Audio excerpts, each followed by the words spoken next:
Hello, everyone. I hope you all got some good notes from the Premier Lacrosse League and you spent the last 35 minutes talking about sports. We're going to shift things a little bit and talk about optimizing media spend for success and focus within the healthcare realm. So I will do some intros. Hello, I am Liz Nelligan, VP of Media Strategy at Ansira, and I'm joined with some friends from McKesson. I have Kristen Rademacher here. She's the Senior Director of Marketing for McKesson, and she leads strategy for their 4,500 Health Mart locations and 6,000 Health Mart Atlas members. So as I said last time, she's a very busy lady over here.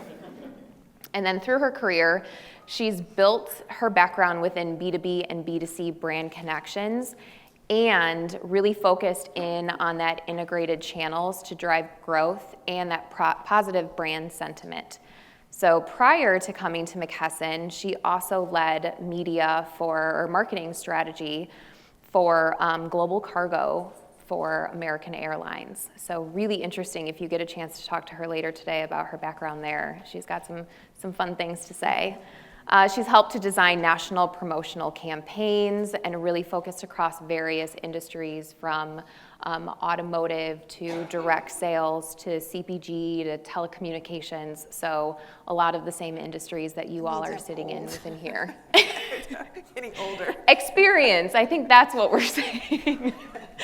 And then also with me is Renee Dudek. She's the manager of local marketing for McKesson, and she manages the Marketing Edge program, which is a truly comprehensive initiative that helps to empower the independent pharmacies so that they can grow their own business. So that's a big piece of what your day-to-day involves is from a business owner side for those pharmacies, how can you help them really secure from their marketing side the growth that they've got. So Renee has over 2 decades of experience developing multi-platform marketing campaigns also across various industries. So ton of background here. You've got the experts on stage with us, which is great. And then prior to coming to McKesson, Renee also worked across a chain of 32 independent pharmacies. So she's got a ton of data behind her. So I'll probably start off with maybe the easiest question of the day is, can you tell us a little bit more about McKesson Health Mart and the support that you offer for pharmacies? You bet. So McKesson, we distribute 1/3 of the nation's pharmaceuticals. We serve everyone from big retail stores like CVS, Albertsons, to this independent niche. We have 4,500 Health Mart, I'll say franchisees. We're a very loose franchise in that we provide back-end structure, but we also provide the ability to still be Kristen's pharmacy. So an independent owner, 85% of our owners own one store, and they really want to keep their brand identity. And so it's great for them as a challenge for marketers to find that commonality and how we can help them, because many of them are very unique, from urban to rural settings. And we have a program through the Marketing Edge, and we provide up to 50% co-op funds for their marketing, and it is capped, but we provide everything from digital packages for the first time with Ansira. This time last year was my first time at Channel Effect. We were deep in the middle of transitioning from a previous partner to Ansira, and we launched April 1st. And so if anybody's in that stage, I feel you, and you're in good hands. But we've been not quite a year. Renee joined us in May, and with her knowledge, we've really been able to start honing and tweaking what's working. And you mentioned this too, but digital marketing is a really big key component of the support that we have. Can you talk a little bit more about now being able to offer that and what that means for the pharmacies? Yeah, you bet. So the digital packaging, we didn't offer it at all previously. And Tiffany mentioned it yesterday, that customer experience gap. We talked about it a little bit in the last session. Everyone searches for things that way, but convincing our pharmacists that, now you need to market that way was and is one of our challenges of educating them. So we've been able to offer, I guess, everything from I'm going to dip my toe in the water package to I'm going to bundle some different digital tactics to get more of a comprehensive being in more places at once across the digital tactics. But offering everything from just basic search to adding on meta, directory listings. When we've been able to be nimble, and Ansira has been able to help us with a trias to, hey, this is working, and let's really help you hone in and tweak your package. And then to talk a little bit too about what Tiffany said yesterday with experience is everything. That really encompasses what we see, especially in the independent pharmacy side. So I asked this in the last session, but if anyone is willing to raise your hand, does anybody go to an independent pharmacy? Or are you going to the Walgreens, the CVS's? Hey, we got it. And the reason that we see that a lot of customers like to go to their local pharmacy that's right down the street from them is because of that personal connection. They know who's supplying for their health journey. They know that they can ask questions as needed. So that experience that we have is really important within the pharmacy itself. What that means from a marketing side, though, is we also know that people travel just 5 miles from their home to go to the pharmacy.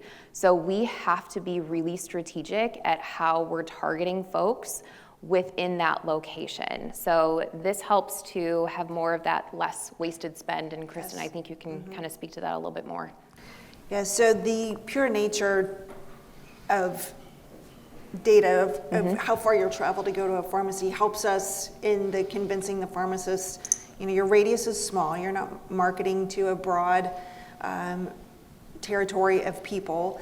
And as totally lost where I was at. But the thing about targeting local is it helps with the spend, and also we found the more that we can, so you've got the radius, and the more we start tweaking that with behavior and layering in customer behavior, it's really helping the ROI and seeing, like for instance, we've found that you can't just do 5 mile radius and do general brand advertising. It does not perform like a seasonal allergy or sun care or a specific topic. And so we start there on economics, but then really to hone the ROI, we've got to start layering in customer behavior targeted ads. And I think just to dig in a little bit more on that too, are there other ways that you can have your pharmacies optimize spend potentially with keywords? Yes, and we've really worked with Ansira, and this is where Renee's expertise come into being in the pharmacy and being that local marketing manager of, when, hey, let's try this, and this isn't working. Like we found like conquest search terms weren't really performing, and with the Ansira platform, we can shift dollars to where it is working more. And you might have a few things to say because you've been really key in this. Yeah, one of our examples was durable medical equipment. Everybody's like, well, what is that? It's the braces and walkers and stuff like that. Well, it's a key category for pharmacy that a lot of people don't think about. And a lot of people are searching for that. So we tried out, we were like, hey, we have this crazy idea, Ansira, let's try durable medical equipment, and it ended up working out, and they were able to refine some of those terms. So we found out that arm braces were the most requested or the most searched. So we refined some of our spend to arm braces and stuff like that. So it's been a good partnership. And the other one is seasonality. So Kristen touched on this a bit, but there are seasons in pharmacy. So there's immunization season, there's cold and flu season, there's diabetes awareness month, there's all these different things that go on in pharmacy. And being able to kind of attack that messaging so it resonates within that small radius really has helped with our ROI also. Yes. And I think that's the best and key part, and I love sitting up here with you both too, because we have that industry expert that can then help us to inform what we're doing from the media side, and we have the media experts that know how to use that information and really help to optimize the spend. So you're getting best of both worlds and really putting both heads together for what we're doing for your partners. Ultimately, Yes. it drives that traffic, that growth for your partners. So curious, what is one of the biggest mistakes, or maybe some big mistakes that brands can make when they're really trying to maximize that return on investment? I think it's just not planning, not knowing who you want to target, what you want to target, having that plan in advance so that you then can decide on, or work with a partner and decide on which tactics you want to attack that with. And then at the end of it, how are you going to measure it? Know in advance how you're going to measure the success of your campaign. Our pharmacists, they know medications inside and out. They know health plans inside and out. They know that when you take a statin, you should probably take CoQ10 because it's going to deplete your energy level. Do they know that a Google search ad brought somebody to their pharmacy? They have no time for that. They're like, I'm an expert in this. Marketing's scary to me. Help me out. So just being able to, I lost my train of thought. Yeah, I think I'll get you right back, don't worry.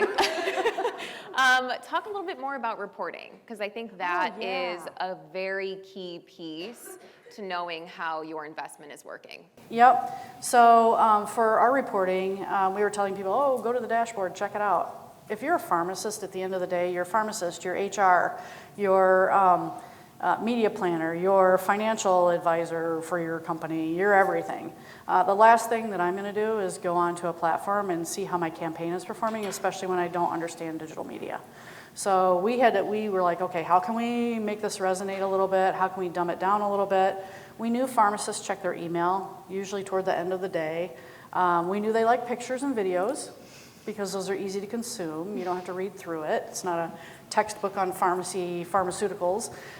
So we put together some emails that come out monthly. We wanted to let them know also regularly how their campaign is running, because we would hear, it's not working. Well, actually it is. It's working really well, actually.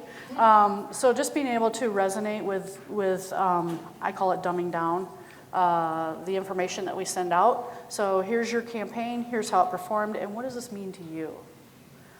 So being able to work with Ansira on providing that reporting monthly has been key to getting renewals and people participating. Yeah, and I think a lot of it too leads to, before the campaigns even start, it's that education piece of what is that outcome going to look like? Why is there a reason that we're doing this? What's the benefit to you as a business owner that has 5,000 other things to do during the day, and you need to focus on those types of things. So we talked about this where McKesson puts on a conference, and it's called Idea Share for their independent pharmacies. And Ansira went last year, and we did kind of the same situation that we have here, where there was a session, and we wanted to back it up a bit, and instead of talking about these are the packages that we're offering for you to enroll in, and that's the reason why, we wanted to say, what is local marketing? What's the benefit of doing this, and why is it ultimately going to help the growth of your business? Is there anything to add? I think the biggest light bulb we saw is we asked them, how do you know what to market? They've got these co-op dollars available. There's, from our standpoint, it's easy. They're turnkey packages. You just have to go on the platform and enroll. But when you can put purpose behind it, because that's great, but when you backed up and said, okay, who's your most important customer? Who's your most valuable customer? What things in your front end of the store are your biggest profit margins? And then they went, oh, so I should be promoting those things. And when you connected it that way, it became less mysterious, and it also became measurable. And so when you are working on a campaign, if somebody is sponsoring, somebody else in the last session asked, well, we always hear, hey, I know best. It's my local market. I've always been sponsoring the Little League team. I mean, I'm going to still do that. So if you could say, okay, great, do that, but if you're active during the fall season and your durable medical goods and arm braces are big sellers, do your digital campaign on that. And then it all ties together. And you just see light bulbs going on. And then it's something where they're a little more engaged. It's hard to get that engagement really from our pharmacists. They want to set it and forget it and have it be running. But we really did find that people asked a lot of questions, were really engaged when we started connecting it to just simplifying what marketing really is. That and using examples that they do in their daily lives. One of them I use or like to talk about is restaurants. So we all look for restaurants online now, don't we? Back in the day, where'd we go? The phone book or drive around? But you look for restaurants and you look for, what do they offer? What kind of food fare? And also, let's check out their reviews. Let's check out how business is going for them. And once you talk about it in those terms, digital marketing wasn't as scary because they do it every day. They just don't realize it. And that how can we attract their customers to them using those tactics? Absolutely. I want to talk a little bit more too about maximizing ROI. And Renee, you've got such a great background of outside of media ROI. What are some other things that you're encouraging the pharmacists to track?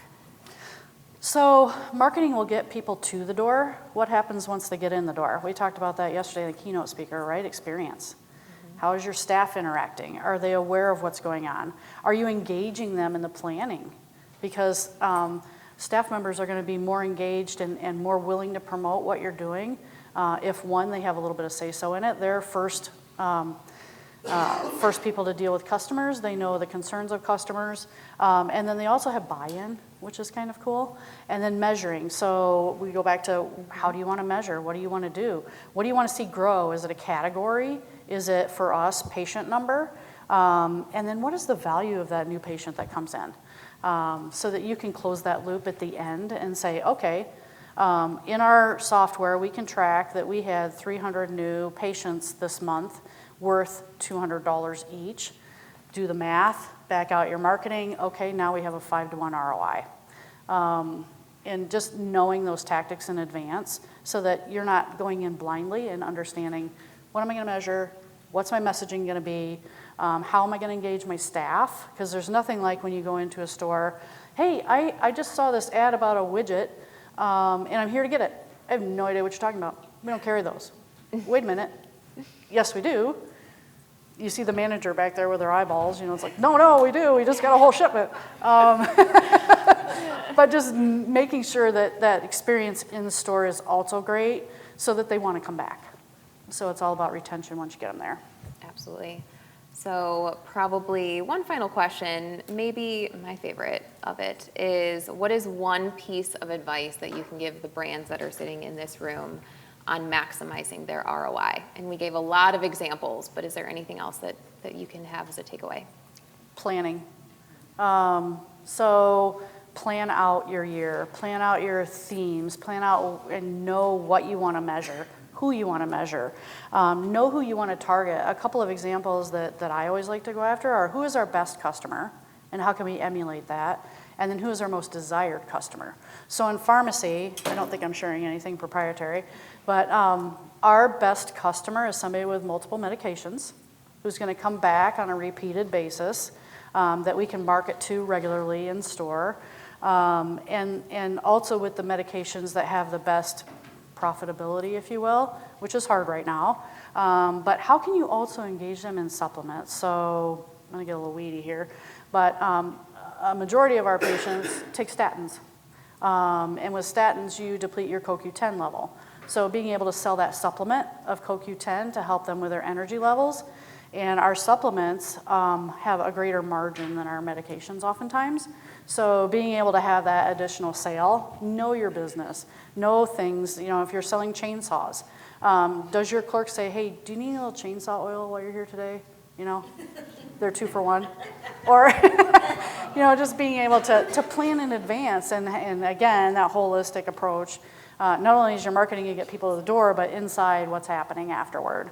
I'm going to tack on real quick. So you're talking about what things what mistakes to avoid, and we want to plan. Yeah. And then I'll flip it, so you guys at a corporate level that are trying to drive engagement, show value of this local marketing program, my advice would be look for where things are going well. If you've got a group of stores that are really doing well, either on ROI or just they're really engaged, tap into that, see what's working. Are they, ask probing questions to see what they're doing to get those results, and then use them as a champion. And I guess it's easy for us to tout them, but see what you can do. We have a national advisory board, and our chairman of the advisory board, we've been very strategic to say, hey, we'd be happy to design some custom campaigns for you. And so he's running a variety of different digital campaigns, and you know what? He talks to his friends. And so find those areas where, we're problem solvers as marketers, but I just remind us all to look where things are going well and emulate that. I also want to say I learned something new today, so I don't know if anybody else's eyes glazed over when Renee was talking about all of that pharmacy stuff, but she's also a pharmacy tech. So she took it a step further to truly understand the business and then bring that back to the marketing side. So that is, yes, kudos to her for that as too. I'll give one example for my own question that I asked, but I would say another important thing to do. Medical advice. Is employ a test and learn philosophy. So make sure that you are willing to try new things as long as you've got the data to back it up where it makes sense. And then see what's going to resonate for your customer base. Maybe take a look at your customers and if there's been shifts in their behaviors, the affinities, the topics that they are enjoying, and what we can do from a media side to attract them. Yeah, it seems to us, I even feel silly up here going, yes, do a calendar based on seasonality. And all of us are like, But you'd be surprised at how many people don't connect the things they do on a day-to-day basis. And I'll give this example that I did in the last session. This isn't digital media, but I got a direct mail piece from an electric company. It was like, do you have a thingamabob that goes clickety-click? And I was like, oh my gosh, we do. Because there was like this kind of mystery electrical thing going on. And so lean into those things. I mean, I don't think our pharmacists think about day in and day out the things they say or the advice they give, that's unique. But it is, and that's what draws people in, because electricians fix thingamabobs all the time. But to advertise that way and to really talk about the service, the pain points they eliminate, it again is one of those light bulb moments for our pharmacies at least, and you guys may be different, but basic, just common sense and putting yourself, like Tiffany was saying, putting yourself as a consumer of how would I want to look at this, or what would attract me. And sometimes when we sit up in corporate, that can get lost. So that's an easy way to reset. Yes. Do you all have any questions for us? Yes. I have one. So you talked about the reporting and getting it into the inboxes of your pharmacies. Is that systematic, or is that something your team had to coordinate and generate and drive? So we worked together with Ansira to design what that looked like, and then Ansira has been executing on making sure that happens every month, and in a way that resonates with the pharmacies. Yeah, it's very visual. It's not necessarily graphs. It shows the creative that's run, and that's, I would say, the one thing, just ask. Like, we've been amazed of, like, hey, could we? And Sarah's been nimble, and we've worked together to find things that work for our customers. Yeah. Connected campaigns to the DMS or PR system of the pharmacies to exactly track who you're driving, or you're just going by numbers of sales and categories? It's less about linking up to like a DMS system so that we have that full integration approach. I'm sure at the pharmacy level, there's other ways that they're tracking But for the media that we're running, it is more about owning the landing page experience because we do direct traffic to that landing page, which is tagged based on what we're trying to gather back from the data side. And then that's what's on the reporting. Yeah, we aren't able to have a full loop. Yeah. Because even as a corporate, we don't have access to all of our pharmacies' data. One thing to measure is leads, so we do get conversion and lead information. So if a pharmacy knows that their customer is worth, or a lead is worth $20, we want to make sure that our conversion and lead numbers are within that. And then also educating the pharmacies to say, okay, again, that marketing brings you to the door. How are you measuring that afterward? So that they have that closed loop. Is it basket size or new patient profiles? I mean, whatever that happens to be for you. Find that measure that you can see in store and then use that too. Yeah, here and then I guess in the back. Follow up to the email question. So the email that the agents are receiving, are those actionable insights specific to that? I'm sorry, as an agent. We're tracking with you. All good. Yeah. All good. So those insights, are they specific to those pharmacy owners? Yeah, Okay. in their particular campaign. Okay. Yeah. And that is just pulled through from the data, so each of those emails is. It's there in their platform, and like Renee said, like they could go look, but it's just interpreting it for them. Oh yeah, we have such a hard time getting them to go see the reporting so they understand that how their campaigns are. A layer too is we've started to educate our field sales and helping them interpret that, and if they're on a call with them, it's one of the tools that they could pull out to say, hey, have you looked at your marketing data? What everybody loves to do. And but one thing that's been really neat is the keynote speaker yesterday was talking about, okay, when you email somebody, it's not, hey, dear valued customer. It's like, hey, Mr. Smith Pharmacy, this is your data. Or you have X amount of funds left available. Just being able to customize that message so that it's like, ooh, I want to read that one. That's directed to me. So, Yes. yeah. There's someplace in the back, yeah. I just got some questions on, would you have any helpful tips on how you got your pharmacies to kind of buy into your media programs? It sounds like you have a wide range of different pharmacies, like some that don't really have marketing departments. How do you get them to buy into what Ansira is doing for you? I think a lot of it has been education. Again, I use that word, dumbing it down. Just how do you see advertising throughout your day, and how do you want your customer to interact with you with platforms that they're using? So internet, social media, and then also, I lost my thought again. That's awesome. That's I'm okay. doing that a lot Helping them know, link what they're doing in the store to marketing instead of it being this mysterious thing of saying, do you want to bring in, or if durable medical equipment has some of your biggest margins, how do you bring those people in? Well, we talk to athletes. Well, where would you do? And just helping them draw some of their own conclusions of, hey, this makes sense. I'm already in this place advertising and sponsoring the local football team. So if you add a digital program with some of that same thematic, you're always on, except other than Friday nights when people are in the stadium seeing your ad.